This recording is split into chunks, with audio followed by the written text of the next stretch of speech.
asalaamu calaykum macaamiisheeda sharafta badan ee qaaliga maanta waxaan idiin keenay baastooladan yar oo cajiiba islamarkaana haddii aad tahay dadka decorationka ama farsamada gacanta jecel islamarkaana gurigaaga doonayso inaad wax ku dhex qabsato tan ayaan kuu keenay.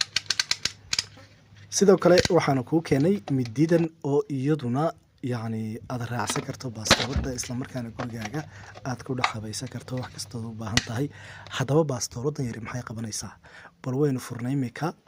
baastooladu waa tan sida arkayso keebkeeda yarna waa kan. sidoo kale baastooladu waxay ku shaqaynaysaa dabka islamarkaana waxaa la gelinayaa xabagtaad arkaysaan xagga dambe ayaa laga gelinaya kabacdina markaad decorationka qaban aad samaynayso dhan halkan baad sidan yani ugu qabanaysa. bal imika eeg warqadaasaan ugu dhejiyay halkaas ma kala go-ayso mana kala foqayso waa jiideeg.